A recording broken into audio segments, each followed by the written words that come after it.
కార్డులో రాసినటువంటి వాక్యాన్ని చదువుకుంటాం. ఎహెజ్కేలు గ్రంథము 16వ అధ్యాయము. ఎహెజ్కేలు గ్రంథము 16వ అధ్యాయము. పరిశుద్ధ గ్రంథాలు ఉన్నటువంటి వారందరూ కూడా తెరచి నాతో కలిసి చదవడానికి ప్రయత్నం చేయండి. ఎహెజ్కేలు గ్రంథము 16వ అధ్యాయము 7వ వచనాన్ని అందరం కలిసి చదువుకుంటాం. 7వ వచనం. మరియు నేల నాటబడిన చిగురు వృద్ధి అగినట్లు నేను నిన్ను వృద్ధిలోనికి చేయగా నీవు ఎదిగి పెద్దదానివై ఆభరణ భూషితురాలువైతివి. దిగంబరవై వస్త్రహీనముగానున్న నీకు స్తనములు ఏర్పడెను, తల వెండ్రుకలు పెరిగెను. ఇందులో చిన్న మాట మనం గుర్తు చేస్తే నాటబడిన చిగురు, నాటబడిన అనే మాట చాలా ప్రాముఖ్యమైనటువంటిదండి. నాటబడకపోతే గనక ఏ చెట్టు కూడా ఫలితం అనేది ఉండనే ఉండదు.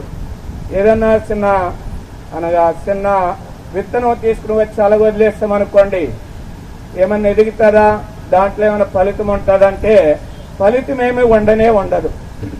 అందుకనే దేవుడు పరిశుద్ధాత్మ ద్వారా పలికిస్తున్నటువంటి మాట ఏంటంటే నాటబడిన చిగురు. నాటబడాలండి. నాటబడితేనే ఏదైనా దాంట్లో ఉన్నటువంటి ఫలితం అనేది మనం చూడగలుగుతాం. ప్రతి సమయంలో లాష ఈ మాటలు జాగ్రత్తగా గుర్తెరగాలి. తన జీవితంలో దేవుని యొక్క పరిపూర్ణమైనటువంటి ఆశీర్వాదము పొందాలంటే లేఖనాలను అనుసరించి తన జీవితాన్ని కట్టుకున్నప్పుడే తన జీవితంలో ఏదైనా మేలు పొందుతారు. ఆమె కాదు, ఈ సమయంలో ఇక్కడ చేరినటువంటి యవనస్తులు కావచ్చు, వారి తల్లిదండ్రులు కావచ్చు, ఎవరైనప్పుడు కూడా తమ బిడ్డలు నాటబడిన అనుభవంలోనికి తీసుకురావాలని దేవుణ్ణి ప్రార్థించేవారుగా ఉండాలి. నాటబడకపోతే గనక అది ఎంత వృక్షాన్ని తీసుకుని వచ్చి అక్కడ పెట్టినప్పుడు కూడా ఎండిపోయేటువంటి ఫలితం లేనటువంటి పరిస్థితుల్లోనికి వెళ్తుంది అనేటువంటి సత్యము లేఖనాలు తెలియజేస్తున్నాయి. కాబట్టి నాటబడిన ఎవరి ద్వారా నాటబడాలి? తల్లిదండ్రుల ద్వారానా, మనుషుల ద్వారానా అంటే సంఖ్యాకాండంలో దీని గురించి ఒక మాట వ్రాయబడి ఉందండి. సంఖ్యాకాండము 24వ అధ్యాయము 6వ వచనాన్ని అందరము కలిసి చదువుకుందాం. సంఖ్యాకాండము 24వ అధ్యాయము 6వ వచనం. వాగుల వలె అవి వ్యాపించి ఉన్నవి, నదీ తీరమందలి తోటల వలెను, యెహోవా నాటిన అగరు చెట్టు వలెను, నీళ్ల యొద్దనున్న దేవదారు వృక్షముల వలెను అవి ఉన్నవి. ఇందులో మనము ఆలోచించి నేర్చుకోవలసిన మాట ఏంటంటే యెహోవా నాటిన. లోకంలో ఎవరు నాటినా ఫలితం ఉండదు, కానీ ఆత్మీయమైన జీవితం దేవుడు నాటాలండి.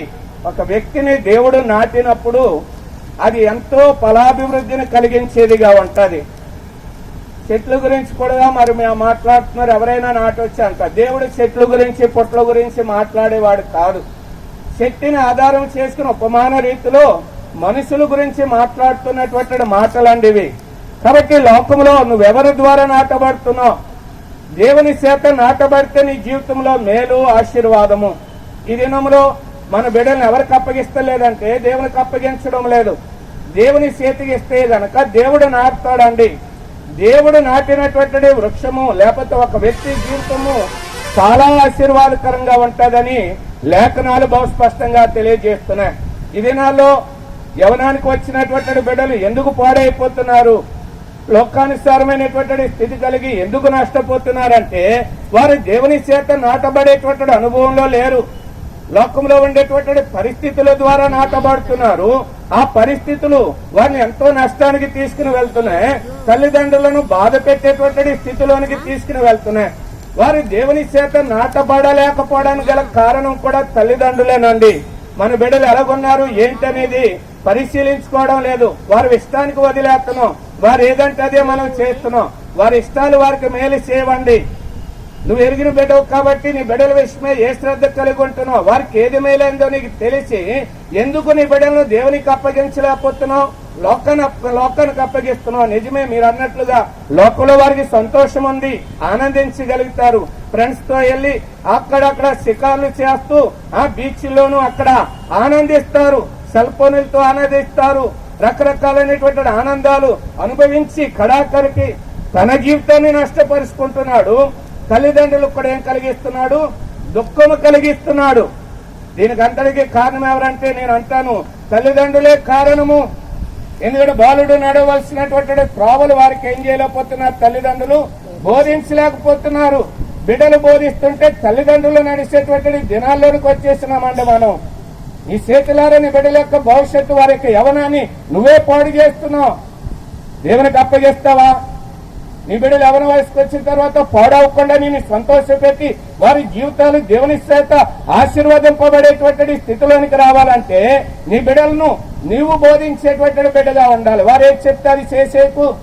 వారు బాధపడతారని, వారు అయ్యో ఏడుస్తారని వారి ఇష్టానికి వదిలేస్తే కనుక రేపన్న దినాన్ని నువ్వు ఏడుస్తావు. కాబట్టి ఇక్కడ చెప్తున్నటువంటి మాట ఏంటంటే, నాటబడిన చిగురు వృద్ధిలోనికి రావాలంటే అది ఎవరు నాటాలంటే యెహోవా చేత నాటబడిన అనేటువంటి మాట మనం చూడగలుగుతున్నాం. నువ్వే పరిశీలించుకో. ప్రియమైనటువంటి లాస్యా గురించి నేను ఆలోచించినప్పుడు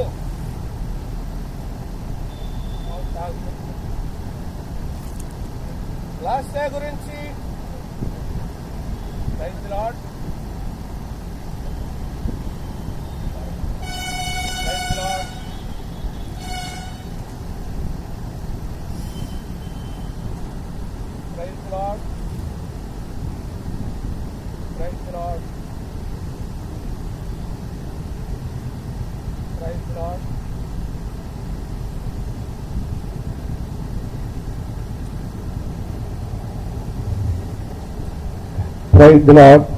లాస్య గురించి నేను చెప్పగలుగుతాను.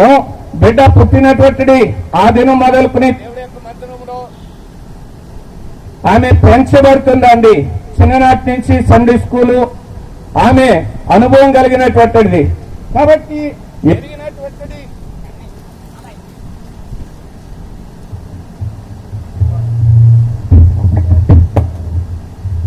కాబట్టి లాస్య ఈనాటి వరకు ఉన్నటువంటి స్థితి కాదు. ఇది బాల్యం వెళ్ళిపోయింది, తాను యవనంలోనికి వచ్చింది. కాబట్టి ఈ యవనంలో దేవుడి విషయమై శ్రద్ధ కలిగి తన జీవితాన్ని దేవుడికి అప్పగించినప్పుడు దేవుడు నాటుతాడండి. దేవుడు నాటితే ఏమవుతుంది అనేది మనం గమనిస్తే వద్దమా యెషయా గ్రంథంలో వ్రాయబడినటువంటి మాట, ఎప్పుడైతే దేవుడు నాటుతాడో వారి విషయమే దేవుడు కలిగి ఉండేటువంటి ఒక ఉన్నతమైనటువంటి ఉద్దేశము. యెషయా గ్రంథము 17వ అధ్యాయంలో ఒక మాట వ్రాయబడి ఉందండి. యెషయా గ్రంథము 17వ అధ్యాయము 11వ వచనం. 17వ అధ్యాయం 11వ వచనం. నీవు నాటిన దినమున దాని చుట్టూ కంచి వేసితివి. దేవుడు నాటి ఊరికినే వదిలిపెట్టాడండి. నాటినటువంటి వారికి చుట్టూ కంచి వేస్తాడనేటువంటి లేఖనము బహు స్పష్టంగా తెలియజేస్తుంది. ఇంకెవరైనా నాటితే గనక దాని విషయమే సరైనటువంటి శ్రద్ధ లేనటువంటి వారుగా ఉంటారు. కానీ దేవుని చేతికి మనం అప్పగించినప్పుడు ఆయన నాటడమే కాకుండా అది ఏమాత్రము కూడా నష్టపోకుండా ముందుగానే దాని చుట్టూ ఏమే చేస్తాడండి, కంచి వేసేస్తాడు. కంచి వేస్తే వారి యొక్క జీవితాలు ఎలా ఉంటాయి మనకందరికీ తెలుసు. యోబు గ్రంథంలో యోబు కుటుంబానికి, యోబు కలిగిన సమస్తానికి కంచి వేసేస్తే అపవాది కూడా తనను తాకడానికి ఏమవుతున్నాడు, భయపడుతున్నాడు. నేను అలాగే తాకగలుగుతాను, వారి చుట్టూ కంచి వేసేసినా కదా, ఒకసారి కంచి తీసివేయని చెప్తున్నాడు. ప్రియమైనటువంటి బిడ్డలారు, ఈ దినాల్లో మన బిడ్డలకు కంచి లేదు. నీ కాపుదల్లో, నీ సంరక్షణలో ఏదో చేయాలనుకుంటున్నావు. ఏ మనుషుడు కూడా తన బిడ్డకు సంపూర్ణమైనటువంటి క్షేమాన్ని ఇవ్వలేడు. మానవుడు వేసినటువంటి కంచె కొంతకాలమే. మానవుడు వేసిన కంచె అయితే మరొక మనుషుడు తీసివేయడానికి అవకాశంగా ఉంది. మనుషుడి యొక్క కంచెను దాటడానికి మనుషుడికి అవకాశంగా ఉంది. దేవుడు కంచె వేసినాడంటే అపవాది కాదు కదా, మనుషులు కదా, ఎవ్వరు కూడా దాన్ని దాటలేరు. దేవుడు వేసే కంచిలో నీ బిడ్డ ఉండాలి, యవనస్తులు ఉండాలి. ఎప్పుడైతే యవనస్తులు అనేటువంటి వారు దేవుడికి అప్పగించుకుంటారో వారి చుట్టూ దేవుడు కంచి వేస్తాడండి. లాస్యాకి దేవుని దాసుడుగా, తన యొక్క ఆత్మీయమైనటువంటి తండ్రిగా నేను చెప్తున్నాను, తాను దేవుడికి అప్పగించుకోవాలి. దేవుడు తను నాటుతాడు. నాటినటువంటి దినాన్ని ఇంకా అంత బాగా రాస్తున్నాడండి. ఎప్పుడో తర్వాత అర్థం కంచి అనుకోడంట. నీవు నాటిన దినమున ఎప్పుడైతే నాటినాడో వెంటనే ఇక్కడ దాని చుట్టూ కంచి వేస్తాడు. ఆ కంచిలో తనకు క్షేమం ఉంది.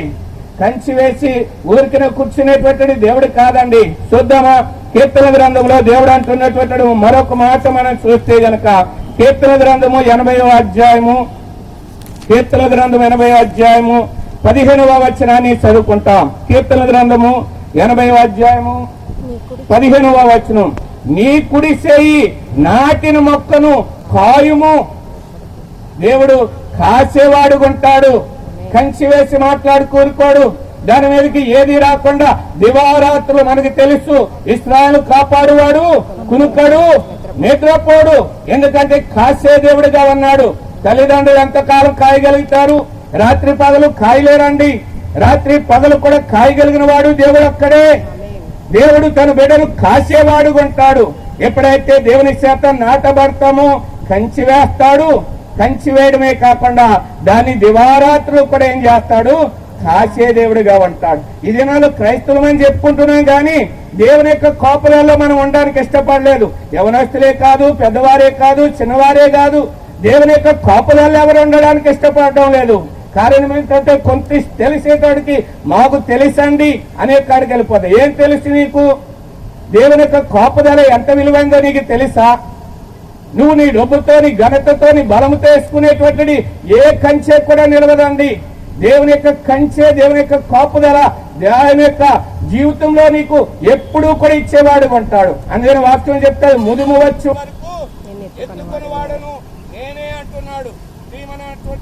బిడలారా, నిన్ను ఎత్తుకునేవాడును నేనే, ముదుము వచ్చే వరకు. ఆయన కాపుదల చాలా విలువైనటువంటిది. ఎరుగుతున్నావా? కాబట్టి ఈ సంగతి రాష్ట్ర కూడా అడగాలి, మరి ముఖ్యంగా వారి తల్లిదండ్రులు అడగాలి. తన బిడను ఎక్కడ ఏ రీతిగా ఉందని దినదినము కూడా తనను గమనించేటటువంటి వారిగా ఉండాలి. అది గమనించకపోతే దినాల్లో, ఎందుకంటే చదువు కూడా ఎందులోకి వచ్చేసింది? ఇప్పుడు పుస్తకాల్లో కాదండి, సెల్ ఫోన్ లోనికి వచ్చేసింది. సెల్ ఫోన్ లోనే చెప్తున్నారు. దేవుని యొక్క వాక్యానికి బదులుగా సెల్ ఫోన్ లో పాఠాలు కూడా PDF అంతా అందిలేస్తున్నారంటే స్కూల్స్ వారు సెల్ ఫోన్ లో ఉంటే డౌన్లోడ్ చేసుకుని చదువుకోమంటున్నారు. ఇది పంప దొరికింది యవనస్తులకి. సెలవు పని చేస్తారు, తల్లిదండ్రులు అడిగితే పాఠాలు చదువుతున్నామంటున్నారు. కానీ పాఠాలు పక్కకి గెంటేసి వారు ఏ యాప్ లోకి వెళ్ళిపోయినారో నువ్వు గమనించుకో. నీ బిడ్డ మీద ఉన్నటువంటి ప్రేమ అటువంటిది. నీకు ఏమనుకుంటావని నువ్వు చల్లలో నా బిడ్డ ఏం చేస్తున్నాడు, చదువుకుంటున్నాడు అనుకుంటున్నావు. అందుకనే పైగా అతడు కొంత సమయము దాన్ని చూసేటానికి తీపెట్టమంటావా, పాలు తాగుతావా? ఎంత శ్రద్ధ తీసుకుంటున్నావో. ఆ సెల్ ఫోన్ లో ఏం చూస్తున్నాడో నువ్వు జాగ్రత్తగా గమనించాలి. ఆ యాప్ పక్కన పెట్టి కానీ యాప్లోనికి వెళ్ళి ఎక్కడ చెడిపోతున్నారో గమనించుకోవాలండి. కాబట్టి ప్రియమైనటువంటి బిడ్డలారా, దేవుని యొక్క కాపుదల లేకపోతే నువ్వు తీసుకునే కాపుదల అంత మాత్రము యోగ్యమైంది కానే కాదు. కాబట్టి దేవుడు నాటిన మొక్కగా ఉండాలి, దేవుని యొక్క కంచిలో ఉండే బిడ్డగా ఉండాలి, దేవుని యొక్క కాపుదల్లో ఉండాలి. ఈ రీతిగా ఉండేటువంటి మొక్క. లేకపోతే యవనస్తురాలు ఎలాగుంటారనేది మరొక 3 సంగతులు. ఎందుకు దేవుని యొక్క చేతిలోనికి మనం రావాలి, ఆయన కాపుదల్లోనికి ఎందుకు రావాలి? మనము లోకంలో ఉంటే జరిగేది ఏంటో మనకందరికీ తెలుసు. అయితే దేవుని యొక్క కాపుదల్లోనికి వస్తే ఏం జరుగుతుంది అనేటువంటి 3 సంగతులు మీకు తెలియజేసి నేను ముగించాలనుకుంటున్నాను. మొట్టమొదటిగా గమనిస్తే గనక యెషయా గ్రంథంలో దేవుడు చెప్తున్నటువంటి ఒక మంచి మాట అండి. యెషయా గ్రంథము 44వ అధ్యాయం. ఈ మాటలు జాగ్రత్తగా తీసి చదవాలి. యెషయా గ్రంథము 44వ అధ్యాయం. మహత్తరివి నీకే, నువ్వు చూసి జాగ్రత్తగా వీటి ప్రకారము గుర్తెట్టుకుని వాటి ప్రకారంగా జీవితాన్ని కట్టుకోవాలి. యవనస్తులు జాగ్రత్తగా గమనించుకోనండి. యెషయా గ్రంథము 44వ అధ్యాయము. దేవుని యొక్క నాటబడిన చెట్టుగా ఉంటే గనక నీ సంగతి ఎలా ఉంటది? 4వ వచనం, నీటి కాలువల యొద్ద నాటబడిన నిరవంజి చెట్టు గడ్డిలో ఎదుగునట్లు వారు ఎదుగుదురు. ఎదుగుదల ఉంటదండి. దేవుడు నాటినటువంటి బిడ్డగాను ఉంటే గనక నీ జీవితంలో మొట్టమొదటిగా ఎదుగుదల ఉంటుందండి. ఓ చెట్టును నాటినామండి, అది ఎదగడం లేదు, ఏమైనా ప్రయోజనం ఉంటుందా? బాధపడతారు. దీనికి ఎరువేసినాను, నీరు పెట్టినాను, ఏ విధమైనటువంటి ఫలితం లేదని నాటిన వ్యక్తి ఏమవుతాడు? బాధ చెందుతాడు. తల్లిదండ్రులకు కూడా వారి బిడ్డలు ఎదుగుదల కనబడకపోతే తల్లిదండ్రులకు బాధ ఉంటుంది. ఈ బాధ లేకుండా సంతోషంగా ఉండాలంటే దేవుడు నాటినటువంటి మొక్కగా ఉంటే గనక, దేవుడి చేతిలో నువ్వు నాటబడితే గనక ఆయన అంటున్నాడు ఎదుగుతావు. నాటినటువంటి విత్తనంగానే ఉండవు, అది ఎదిగేటువంటి స్థితిలోనికి వస్తుంది. రెండోదిగా మనకి గమనిస్తే గనక మనకందరికీ తెలిసిన ఒక లేఖనము, కీర్తన గ్రంథము 1వ అధ్యాయంలో వ్రాయబడినటువంటి ఒక మాట. కీర్తన గ్రంథము 1వ అధ్యాయము 3వ వచనాన్ని అందరం కలిసి చదువుకుంటాం. కీర్తన గ్రంథం 1వ అధ్యాయం 3వ వచనం. అతడు నీళ్లు కాలువల ఎవరు నాటబడినదే, ఆకు వాడక తన కాలమందు ఫలమిచ్చు చెట్టు వలె నుండును. ఎలాగంట? ఎదిగిన తర్వాత ఫలాలు రావాలండి. చెట్టు ఎదిగిపోయింది, పెద్దదైపోయింది, ఫలం లేదంటే ఫలితం లేనే లేదు. కానీ ఫలించే వారిగా ఉండాలి. ఎదిగిన తర్వాత ఫలాలు ఇచ్చేటువంటి బిడ్డలుగా ఉండాలి.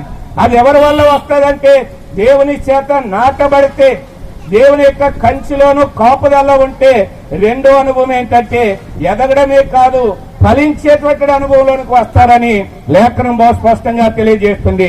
మూడో సంగతిగా మనం గమనిస్తే గనక కీర్తన గ్రంథము 92వ అధ్యాయంలో వ్రాయబడినటువంటి మాట. కీర్తన గ్రంథము 92వ అధ్యాయము 13వ వచనం. యెహోవా మందిరములో నాటబడిన వారే వారు మన దేవుని ఆవరణములలో వర్ధిల్లుదురు. ఫలించడమే కదా, ఫలాలు ఏమవుతాయి? ఇంకా వర్ధిల్లుతే. ఈ రోజు 2 ఫలాలు అయితే నెక్స్ట్ సంవత్సరానికి 4 ఫలాలు. ఈ రోజు చదువు పూర్తయితే నెక్స్ట్ సంవత్సరానికి ఉద్యోగము, ఆ సంవత్సరానికి కుటుంబ జీవితము. ఇలాగేమవుతారు? వారు ఫలించే జీవితంలో వర్ధిల్లే వారిగా ఉంటారు. ఈ దినాల్లో బిడ్డలైనటువంటి వారు ఎందుకు వర్ధిల్లలేకపోతున్నారంటే దేవుని చేత నాటబడిన వారైనటువంటి వారుగా ఉంటున్నారు. కాబట్టి ప్రియమైనటువంటి బిడ్డలారా, మూడోదిగా మనం చూడగలుగుతున్నాం వర్ధిల్లే జీవితం. దేవుని యొక్క చేతిలో గనక మనం నాటబడితే గనక ఈ మూడే కాదు, ఆఖరిగా ఇర్మియా గ్రంథంలో ఒక మాట అంటున్నాడండి. ఇర్మియా గ్రంథము 17వ అధ్యాయము 8వ వచనాన్ని అందరూ కలిసి చదువుకుంటాం. 17:8. వాడు జలముల యొద్ద నాటబడిన చెట్టు వలె నుండును, అది కాలువల వారను దాని వేళ్లతోను వెట్ట కలిగినను దానికి భయపడదు, దాని ఆకు పచ్చగా నుండును, వర్షం లేని సంవత్సరమున చింత నొందదు, కాపు మానదు. ఇందులో మనకు కావాల్సిన మాట భయపడదు. దేవుని చేత నాటబడిన వారు, దేవునిలో ఎదుగుతున్నటువంటి వారు దేనికి భయపడరండి. వారు ధీమాగా ఉంటారు, సంతోషముగా ఉంటారు. దావీదు అంటాడు, 10,000 మంది నా మీద మోహరించినను నేను దేనికి భయపడను. దేవుని చేత నాటబడిన వాడు, దేవుని చేతిలో ఉన్నవాడు, దేవుని యొక్క వాక్యాన్ని అనుసరించిన వాడు, దేవుని యొక్క చిత్తాన్ని నెరవేర్చిన వాడు. కాబట్టి అతడు దేనికి కూడా భయపడాడు. ఆ రీతిగా మరి లాస్యపడి ఎదగాలని దేవుని దాసుడిగా నేను ఆశించడమే కాకుండా తనని హెచ్చరిస్తున్నాను. లోకం వైపు చూడవద్దని. లోకంలో చాలా సంతోషం ఇచ్చే సంగతులు ఉన్నాయి, సంతోషంగా కనబడతాయి. కానీ సంతోషం అని దాని దగ్గరికి వెళ్తే ఎలాగుంటది? నష్టము కలిగించే సంగతులు ఉన్నాయి. వెలుగున్నదండి, మంట ఉంది, దూరం నుంచి చూస్తే భలే ఎలుగెలుగ్గా ఉంటది. ఎల్లు పట్టుకున్నామనుకోండి ఏమవుతుంది? కాలుతుంది. కానీ ప్రియమైనటువంటి బిడ్డలారా, మీ యొక్క బిడ్డలారా పెంచుతున్నారు, దేవుడి చేతికి అప్పగించినారా? అప్పగించకపోతే ఈ దినాన్ని వారు దేవుని చేతికి అప్పగింపబడేటట్లు శ్రద్ధ తీసుకోవాల్సింది మీరే. యవనస్తులారా, ఎంతకాలం లోకంలో ఉండి మీ జీవితాలు పాడు చేసుకుంటారు.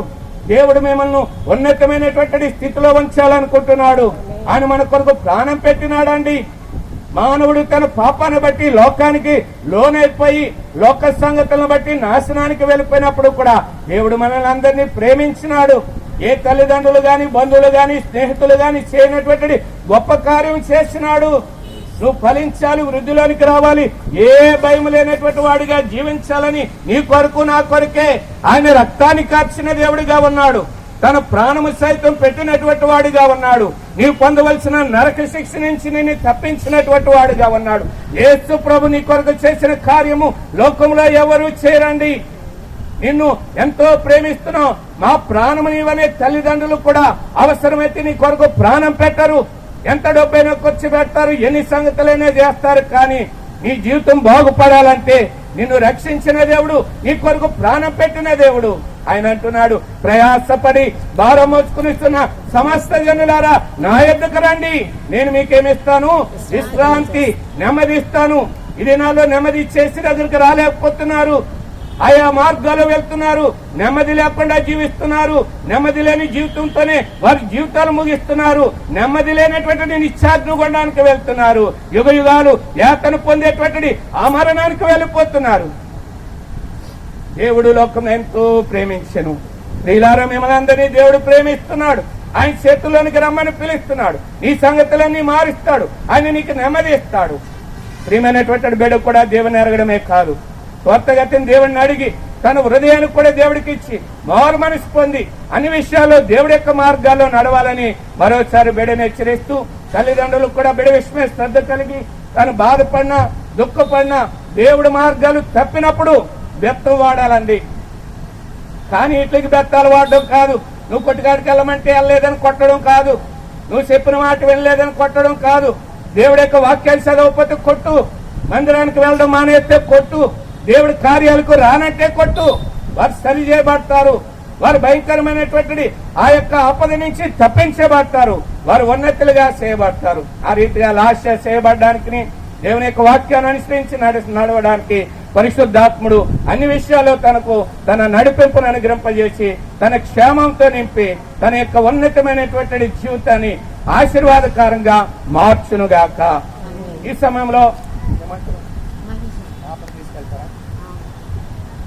సమయంలో మన మధ్య ఉన్నటువంటి ఎలీషా గారు ఓ పాట పాడతారు.